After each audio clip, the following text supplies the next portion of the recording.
कभी कभी ज़िंदगी हमें सवाल देती है और जवाब हमें सालों बाद समझ में आता है। हम सब ने कभी न कभी ये सोचा है कि मैं आखिर कौन हूँ। क्या मैं वही इंसान हूँ जो बनने का सपना देखा था, या वो जो बस हालातों ने बना दिया। ज़िंदगी में ऐसे पल आते हैं जब हम सोचते हैं कि शायद हमें किसी और का सहारा चाहिए, कोई गुरु, कोई किताब, कोई इशारा जो हमें रास्ता दिखाए। लेकिन सच्चाई ये है, ज़िंदगी को बदलने के लिए किसी और के नहीं, अपने भीतर झांकने की ज़रूरत होती है, क्योंकि जवाब हमेशा बाहर नहीं, हमारे अंदर छिपे होते हैं। आज हम 4 ऐसे लेखकों की बात करेंगे जिनकी सोच ने लाखों जिंदगियां बदलीं, जिन्होंने हमें सिखाया कि सच्ची सफलता किताबों के पन्नों में नहीं बल्कि अपने भीतर के पन्नों को पढ़ने में है। पाउलो कोएल्हो, वो लेखक जिसने मौत के मुंह से निकलकर जिंदगी लिखी।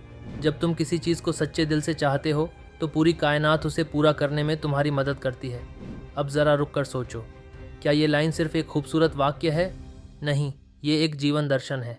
पाउलो कोएल्हो वो इंसान था जिसने वो सब झेला जो ज़्यादातर लोग सिर्फ डर में सोचते हैं। बचपन से उसे नॉर्मल नहीं माना गया। उसने कहा, मैं राइटर बनना चाहता हूँ। समाज ने कहा, ये कोई काम नहीं है। माता पिता ने उसे मेंटल असाइलम भेज दिया क्योंकि वो उस रास्ते पर चलना चाहता था जो किसी ने पहले नहीं चला। लेकिन यही पाउलो की महानता थी। उसने कहा, अगर तुम्हारे सपनों का मजाक लोग नहीं उड़ा रहे तो शायद तुम्हारे सपने बहुत छोटे हैं। उसने ज़िंदगी की हर चोट को कहानी बना दिया, हर रिजेक्शन को डायरेक्शन बना दिया। और फिर लिखा द एल्केमिस्ट, वो किताब जिसने पूरी दुनिया को एक चीज़ सिखाई, हर इंसान का एक पर्सनल लेजेंड होता है, मतलब हर कोई किसी कारण से पैदा हुआ है। पॉलो ने हमें ये समझाया कि किस्मत तुम्हें रास्ता नहीं दिखाती, वो सिर्फ तभी काम करती है जब तुम चलना शुरू करते हो। Life rewards those who dare to listen to their heart. Paulo की सोच की वैल्यू यही है। वो हमें सिखाता है सपने देखने की हिम्मत और दुनिया की हंसी के बावजूद खुद पर भरोसा। मार्क मैनसन, वो लड़का जिसने असफलता को मजाक बना दिया, हर बात पर दुखी होना छोड़ दो क्योंकि सब कुछ तुम्हारे नियंत्रण में नहीं है। मार्क मैनसन की ज़िंदगी मॉडर्न जनरेशन का आईना है। एक ऐसा लड़का जो स्मार्ट था, टैलेंटेड था, लेकिन अंदर से खोया हुआ था। वो रिलेशनशिप्स में टूटा, करियर में गिरा और खुद की तुलना हर किसी से करने लगा। वो हर वक्त ये सोचता, लोग क्या सोचेंगे। और फिर एक दिन उसने खुद से पूछा, मैं इतना दुखी क्यों हूँ जबकि सब कुछ ठीक है। यही सवाल उसकी ज़िंदगी बदल गया। वो समझ गया कि दुख का कारण दुनिया नहीं, उसकी ओवर थिंकिंग थी। और वहीं से जन्म हुई उसकी किताब the subtle art of not giving a fuck. Mark हमें सिखाता है कि कभी कभी छोड़ देना भी करेज होता है। हर आवाज़ का जवाब देना ज़रूरी नहीं, हर इंसल्ट का बदला लेना मैच्योरिटी नहीं। कभी कभी चुप रहना सबसे बड़ा जवाब होता है। The more you chase happiness the more it runs away. Mark Manson की सोच की वैल्यू ये है, वो तुम्हें सिखाता है लेस इज़ पीस, मतलब जो ज़रूरी नहीं उसे छोड़ दो और जो बचे वही तुम्हारा असली संसार है। जेम्स क्लियर, वो वैज्ञानिक जिसने आदतों में विज्ञान ढूंढा। तुम वही नहीं बनते जो तुम्हारे गोल्स हैं, तुम वही बनते हो जो तुम्हारी आदतें हैं। जेम्स क्लियर का जीवन खुद एक उदाहरण है कि consistency is more powerful than intensity. Baseball खेलते हुए उसका चेहरा टूट गया, वो कोमा में चला गया, मंथ्स तक हॉस्पिटल में रहा। लेकिन जब वो लौटा तो उसने एक बात समझ ली कि ज़िंदगी ओवरनाइट नहीं बदलती, ज़िंदगी हर रोज़ थोड़ा थोड़ा बदलती है। उसने महसूस किया कि हर छोटी अच्छी आदत एक ईंट है जो तुम्हारी मंजिल की दीवार बनाती है, और इसी से निकली एटॉमिक हैबिट्स। दुनिया को उसने ये सिखाया कि सक्सेस कोई इवेंट नहीं, एक पैटर्न है। Tiny changes make remarkable results. अगर तुम रोज़ 1% बेहतर बनो तो एक साल में तुम 37 गुना बेहतर हो जाते हो। और यही उसकी फ़िलॉसफी का सार है।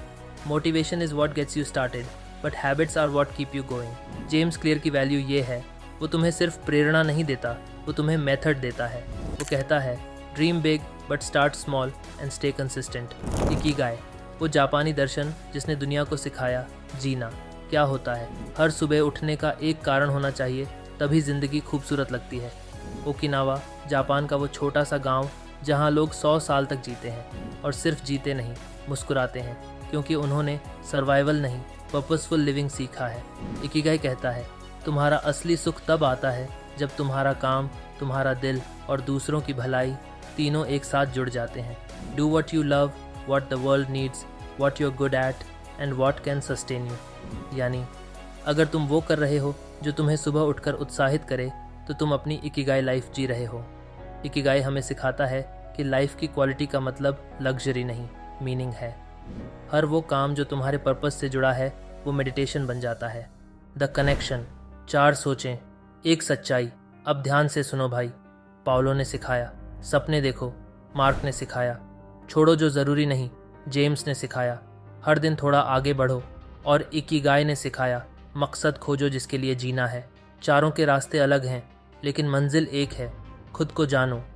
पाउलो कहता है ड्रीम, मार्क कहता है डिटैच, जेम्स कहता है डिसिप्लिन, इकिगाई कहता है उद्देश्य। इन चारों को जोड़ो तो बनता है complete life formula. Dream plus detachment plus discipline plus purpose equal peaceful success.